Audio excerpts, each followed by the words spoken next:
Olá, eu sou Cristina Galas, professora, nutricionista e falo de saúde e bem-estar, sempre com o olhar da nutrição. Hoje eu vou falar sobre o colesterol. Recebi muitos questionamentos e durante a nossa conversa vou tentar responder todos eles. Pois bem, vamos começar definindo o que é o colesterol e para que ele serve no nosso corpo. Saiba que o colesterol é uma das várias substâncias que são produzidas pelo nosso corpo e ele é importante para a saúde. Ele é uma gordura e é fundamental para o funcionamento do organismo, mas que grande parte das vezes ele acaba por ser visto apenas como prejudicial e associado ao risco cardiovascular. 75% do colesterol é produzido pelo fígado e só 25% provém da alimentação. Ele se encontra em circulação no sangue e está presente em todas as células do organismo. Possui diversas funções que são essenciais e entre elas, olha que interessante, ele constitui a membrana das células e todo o nosso corpo é composto por células. Ele participa da produção de algumas vitaminas e de alguns hormônios. E além disso, ele também participa na produção dos ácidos biliares. Portanto, falar de colesterol é também falar de saúde. Bom, mas e quais são os tipos de colesterol? Qual a diferença entre colesterol bom e colesterol ruim? Essa é uma pergunta recorrente e vamos esclarecer. Muito bem. Quando falamos de colesterol, falamos de um conjunto de colesterol. Para que o colesterol possa circular no nosso sangue, ele é necessário que ele esteja ligado a proteínas. E é por isso que nós falamos em LDL, HDL, colesterol total e também associamos a triglicerídeos. Essa letra L, ela quer dizer que ela é uma lipoproteína. Lipo de gordura e proteína, porque ela precisa estar associada a uma proteína e aí poder circular no sangue. Existem vários tipos dessas lipoproteínas e elas têm densidades diferentes. Vamos aqui associar densidade a peso. Então, dependendo do tipo de lipoproteína, ela tem uma função. Quais que nós vamos destacar aqui? O LDL, ele é uma lipoproteína de baixa densidade. E o HDL é uma lipoproteína de alta densidade.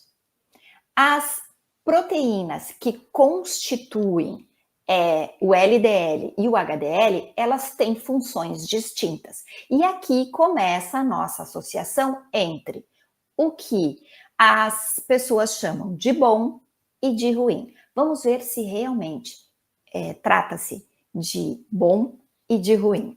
No caso do LDL, elas transportam o colesterol para as células, ou seja, do fígado, onde é produzido, para as células. Já o HDL, ele transporta o colesterol para o fígado, para que aí ele possa ser degradado e posteriormente eliminado. Então eu falo que é um sistema de vai e volta. O LDL vai e o HDL volta, ok? Por que associar então o LDL como um mau colesterol? Ele transporta o colesterol do fígado para os tecidos, onde ele vai ser utilizado. Quando ele está em excesso, aí ele é o responsável pelos depósitos de gordura nas paredes das artérias. Já o HDL, que nós chamamos de bom colesterol, ele é responsável pela remoção do colesterol que está em excesso no sangue e do que se encontra depositado nas artérias, transportando de volta para o fígado, onde depois ele vai ser eliminado. Então, imagine no nosso vaso, as nossas artérias, e nós temos circulando dentro delas partículas de LDL que precisam chegar nos tecidos e elas estão dentro dos vasos. Mas depois elas precisam ser transportadas de volta para o fígado. Então, dentro do vaso existem partículas de LDL, que são pequenininhas, e as partículas do HDL, que são de maior densidade. O que acontece é o excesso de LDL é que precisa ser transportado de volta pelo HDL. Então, se dentro desse vaso existir muito LDL, o HDL não vai dar conta de transportar. Por isso que nós falamos em bom e ruim. Mas a questão aqui é no descompasso entre quanto de LDL existe para que o HDL dê conta de transportar de volta para o fígado. Não podemos esquecer de falar de uma outra forma de gordura produzida pelo fígado, os triglicerídeos. E os níveis de triglicerídeos podem estar elevados em casos, por exemplo, de dietas desequilibradas ou de excesso de peso.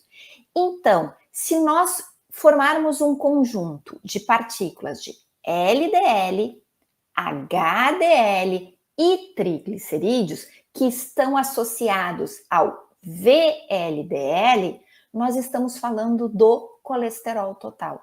O colesterol total é o conjunto dessas partículas. Então, nos nossos exames de verificação de colesterol, é preciso avaliar o equilíbrio de quantidade entre cada uma dessas partículas que vão compor o colesterol total. Falando agora dos riscos, já que falamos no desequilíbrio. Uma pergunta recorrente também é: se o colesterol total alto é sempre um sinal de risco à saúde. O colesterol total por si nem sempre é sinal de risco à saúde. Ele apenas constitui um fator de risco cardiovascular quando o seu valor no sangue estiver elevado. O risco cardiovascular que eu falo aqui, principalmente associado ao infarto agudo do miocárdio e ao acidente vascular cerebral. Atenção! De um modo geral, quem tem níveis elevados de triglicerídeos apresenta também níveis elevados de colesterol e de LDL e níveis reduzidos de HDL. Uma dica, falando de uma maneira mais resumida, o nível do LDL é bom que esteja mais baixo e o nível de HDL é bom que esteja mais alto. Um desequilíbrio entre eles é que vai aumentar o risco de doença coronária, de infarto do miocárdio ou de acidente vascular cerebral. Quando o colesterol estiver alto, é porque ele surge de associação com outras patologias também. E aí também temos que ter cuidado. E quais são essas patologias em que associadas podem também ter vinculação com os níveis de colesterol? A hipertensão arterial, o diabetes, e quando isso está associado com também níveis mais altos de colesterol, o nosso risco cardiovascular também é maior. Então, existem também outros fatores de risco para a doença vascular que podemos citar, como a alimentação desequilibrada, a hereditariedade, a hipertensão arterial, o uso de tabaco, o tabagismo, o excesso de peso e o descontrole na quantidade, nos valores das partículas de colesterol, a famosa chamada dislipidemia. Agora, eu vou chamar a atenção para um ponto muito delicado.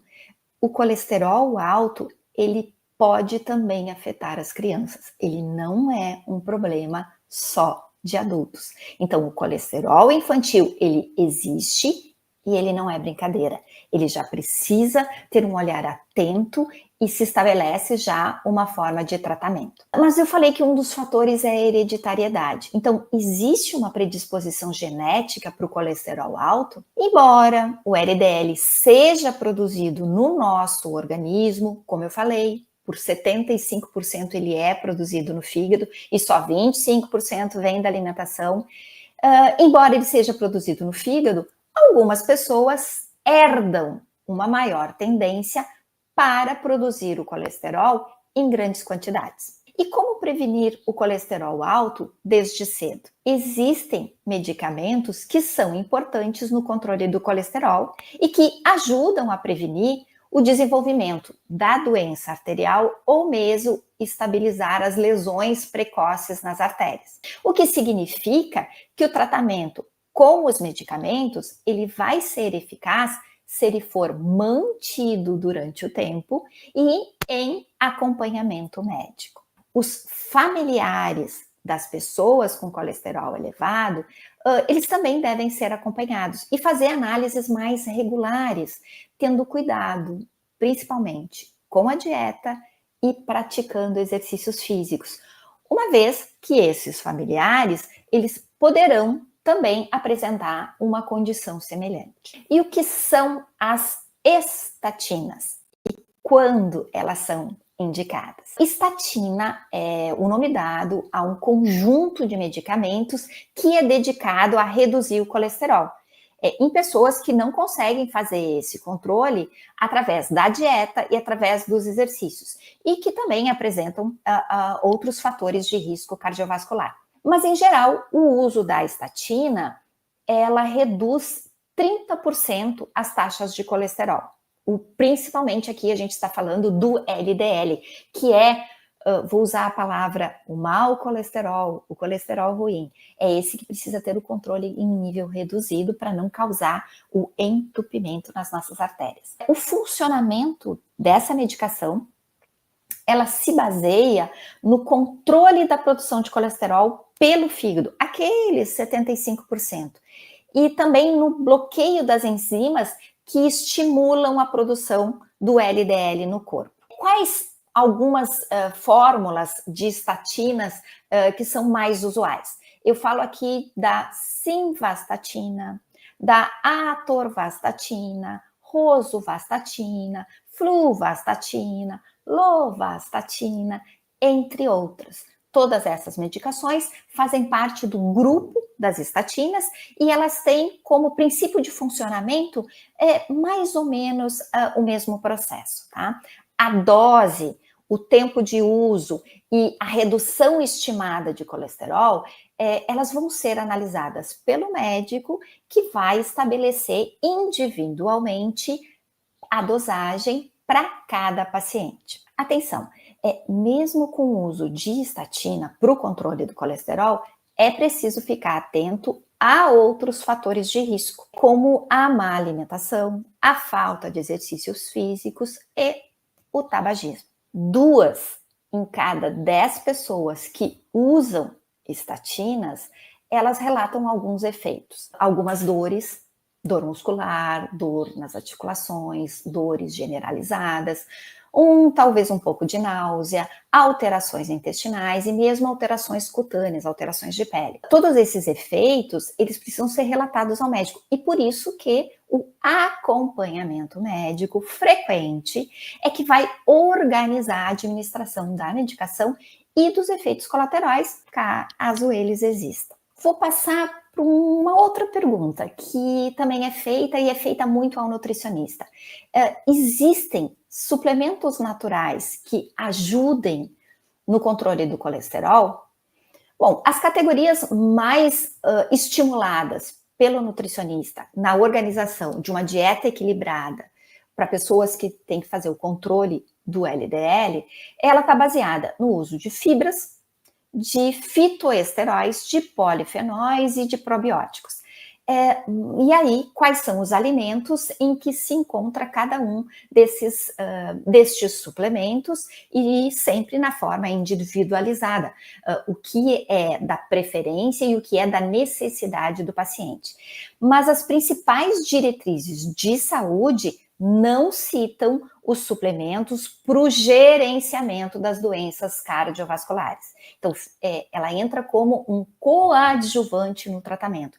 Ela não substitui a medicação usada no tratamento. As estratégias que são melhor consolidadas pelas diretrizes de saúde e que são priorizadas para tratamento, elas incluem uma dieta adequada, um ajuste calórico com base nas metas de peso individuais, uma vez que o excesso de peso ele também está associado com o desequilíbrio das partículas de colesterol.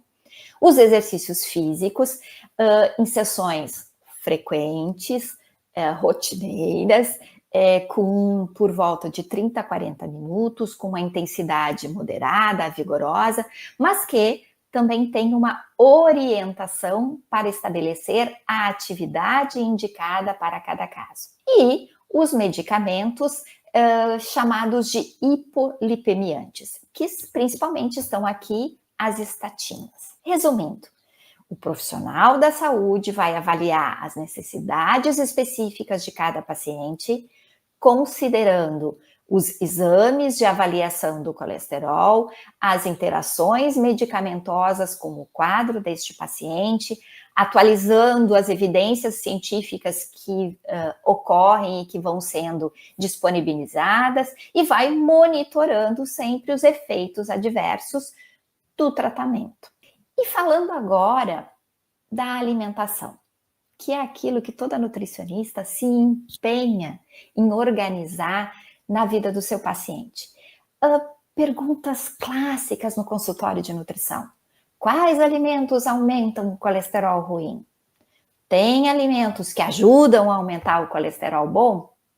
Comer ovos faz mal ou faz bem para quem tem colesterol alto? Margarina é pior que manteiga?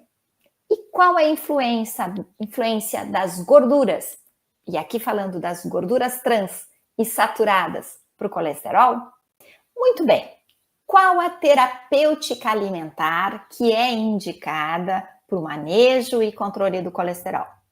Até bem pouco tempo, pensava-se que o consumo do colesterol, através da alimentação, promovia um aumento do colesterol interno.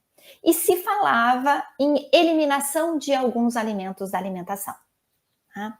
Então vamos ver assim. Nós ingerimos certos alimentos que contêm gorduras e, portanto, estão associados ao colesterol. Isso entra no nosso organismo, mas isso não é automaticamente associado à produção de LDL e de HDL. Os alimentos entram no nosso organismo, sofrem o processo de digestão, são absorvidos pelos tecidos, pelas células, e aí o nosso corpo vai produzir as suas partículas de colesterol. Tá? Lembrando, a alimentação representa 25% da contribuição para a elevação do colesterol. No entanto, agora, as recomendações atuais, elas pressupõem, então, baseados nesse conhecimento de o quanto a alimentação impacta, eles pressupõem a moderação do consumo em vez de eliminação de alguns alimentos. Então, as fontes alimentares de colesterol, elas têm pouca influência sobre o valor total do colesterol no sangue. Vai causar mais ou menos 10% de influência no valor de colesterol lá nos exames. Portanto, deixa de ser importante falar de alimentação? Não, a alimentação é um coadjuvante, porque nós nos alimentamos todos os dias. Então, na nossa rotina, nós vamos contribuir para manter os nossos exames de colesterol em ordem ou atrapalhar os nossos exames de colesterol. É importante, sim, uma dieta equilibrada.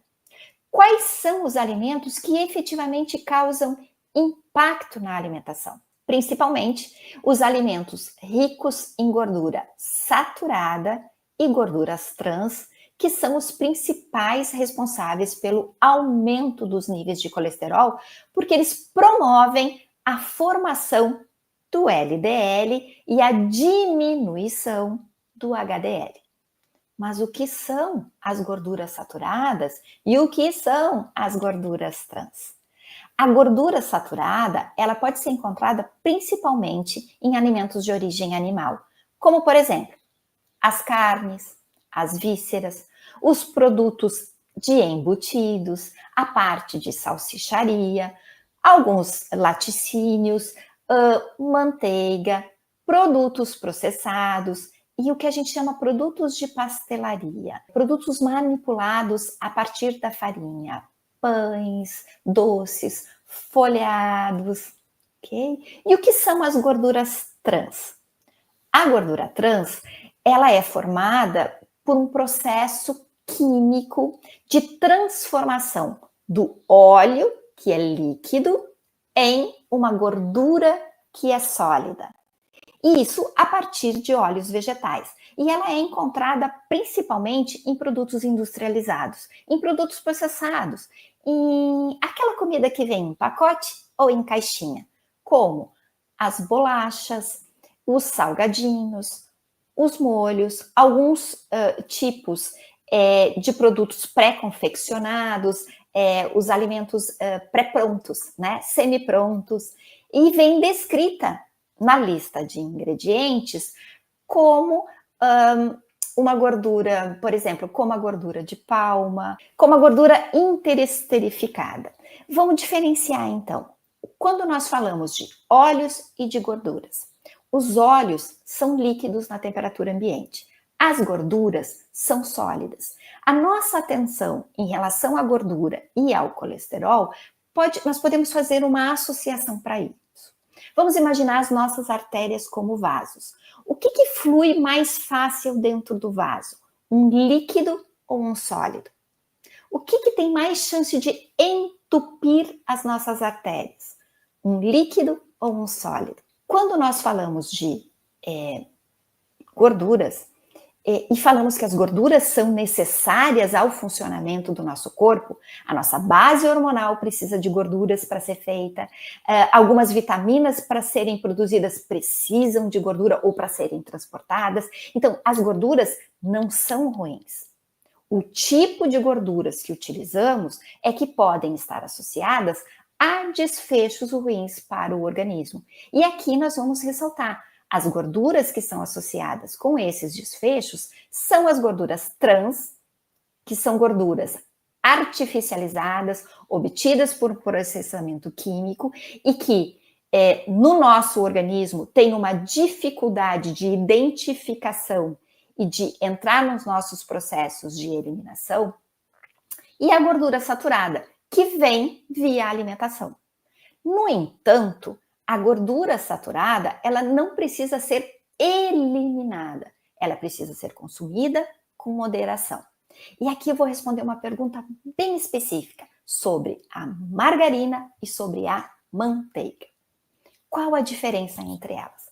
A grande diferença aqui está no processo produtivo. A manteiga vem da parte gorda que existe no leite. Se deixarmos o leite recém-ordenhado em repouso, se forma na superfície uma camada gorda. E esta camada gorda é que vai dar origem à manteiga. Portanto, ela tem uma origem de fonte natural. Já a margarina, que também é sólida, assim como a manteiga, ela vem através de um óleo vegetal. Por exemplo, óleo de soja, que é líquido. E como este óleo líquido se transforma em algo sólido como a margarina? É preciso uma modificação na sua estrutura química. E isso acontece como que soprando o hidrogênio dentro deste óleo. Ele vai borbulhar dentro deste óleo, acontece uma transformação de estrutura e ela solidifica. Portanto, manteiga tem origem natural, margarina tem origem artificial. Quando uma substância entra dentro do nosso corpo, aquilo que é mais natural tem mais chance de ser reconhecido e processado adequadamente pelo nosso corpo. Aquilo que é artificializado encontra alguma dificuldade de metabolização. Então, se for consumida com moderação, a manteiga pode ser consumida sem problemas. E é a melhor opção do que a margarina. Atenção! é uma estratégia mercadológica associar ao produto algum aditivo que supostamente contribua para a saúde. Então, é comum encontrar em produtos de margarina uma denominação rica em fitoesteróis, e isto é bom para a saúde cardiovascular. Os fitoesteróis são uma categoria química que está associada, sim, à saúde cardiovascular. E aqui falamos na parte de suplementação. Porém, em suplementação, com uma fonte adequada. A margarina, mesmo enriquecida de forma artificializada com um fitoesterol, não é considerada parte do tratamento para as doenças cardiovasculares. Dietas da moda, como low carb, jejum intermitente, ajudam ou atrapalham?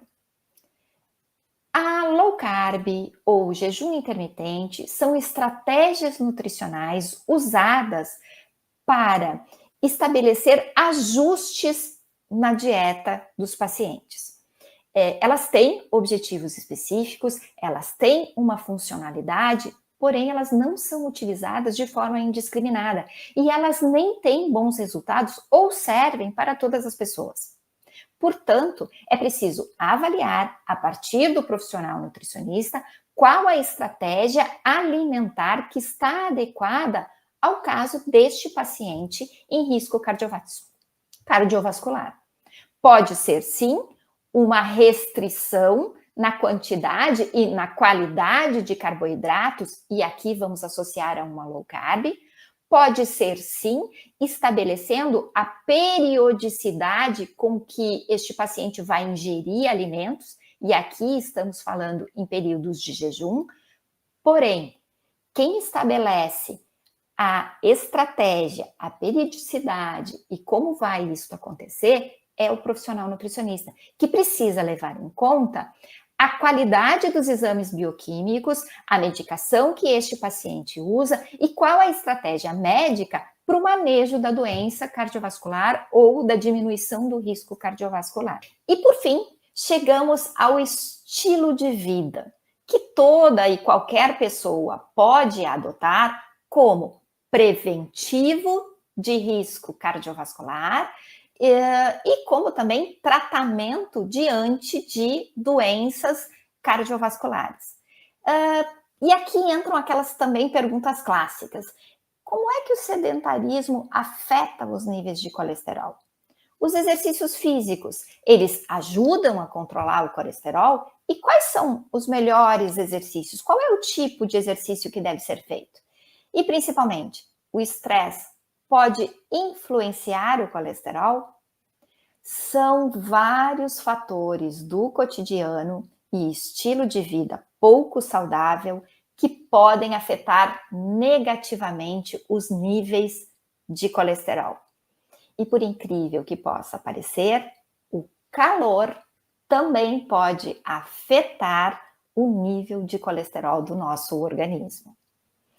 Bom, quais são esses fatores, então, que afetam a nossa rotina e contribuem para um estilo mais ou menos saudável na manutenção da nossa saúde cardiovascular? Dieta associada à ingestão de grandes quantidades de gorduras saturadas e gordura trans contribuem para um estilo pouco saudável. Excesso de peso contribui para um estilo de vida pouco saudável. A pouca prática de exercício também contribui para um estilo de vida pouco saudável. O tabagismo, ele também contribui para um estilo de vida pouco saudável, e principalmente porque ele reduz a quantidade de HDL, aquele que chamamos de bom colesterol, no corpo. Mas existem outros fatores fora do controle do paciente e fora do nosso controle que também podem provocar um aumento dos níveis de colesterol LDL no corpo. O avançar da idade, o sexo feminino, em que geralmente os níveis de colesterol nas mulheres antes da menopausa são mais baixos e depois da menopausa, o nível de LDL nas mulheres ele é maior às vezes do que nos homens e, portanto, aqui o risco cardiovascular das mulheres aumenta após a menopausa e se iguala sendo homem ou mulher. Tá? O nosso fator preventivo, que são os nossos hormônios femininos, o estrogênio, ele deixa de existir na menopausa. Então, nós passamos a ser um grupo de risco também. E aqui, a hereditariedade, as causas genéticas. Tá? Mas nós podemos fazer mudanças no nosso estilo de vida a qualquer momento. E no momento em que começarem a ser feitas, o nosso corpo já vai perceber resultados positivos. Quais são as principais mudanças? Alimentação fresca e natural, sempre que possível. Manter um peso adequado. Não estou falando de padrões de peso associados à estética. Nós estamos falando de um peso saudável para cada pessoa. Fazer exercícios e com regularidade. Qualquer oportunidade de subir escadas é bem-vinda. Qualquer oportunidade de levantar da cadeira é bem-vinda. Qualquer oportunidade de estender roupas no varal também é um movimento e também são atividades bem-vindas. Mas a regularidade e exercícios mais vigorosos que associem com o nosso ritmo cardíaco, eles são exercícios mais adequados. O profissional da atividade física, o educador físico, é o profissional que pode indicar e acompanhar qual é a melhor rotina de exercícios. E se é fumador, deixe de fumar imediatamente. Eu termino aqui dizendo que colesterol todo mundo tem. Cuide do seu com uma alimentação balanceada, aliada a uma vida ativa. Muito obrigada!